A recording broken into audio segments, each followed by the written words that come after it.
Hello বন্ধুরা, আজকে আমরা গিয়েছিলাম রাজারহাট ওখানে পাখি কিনতে। দেখো, প্রথমে গিয়েই আমরা এই পাখিগুলো দেখলাম। এই পাখিগুলো ভালো লাগছে।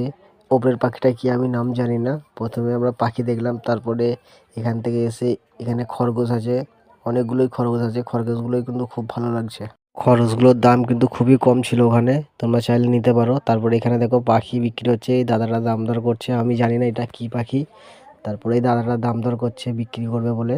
পাখিগুলো কিন্তু খুবই সুন্দর লাগছিল দেখো। তারপরে কিন্তু আমরা এখান থেকে এসে মুরগি দেখলাম। দেখো কতগুলো মুরগি আছে, সব দেশি মুরগি। এগুলো অনেক রকমের মুরগি আছে, মুরগি হাঁস সব কিছু এখানে আছে।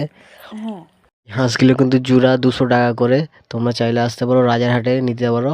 তারপর দেখো এই হাটটায় কত ভিড়। এই হাটটা কিন্তু খুবই নামকরা, সপ্তাহে একদিন হয়।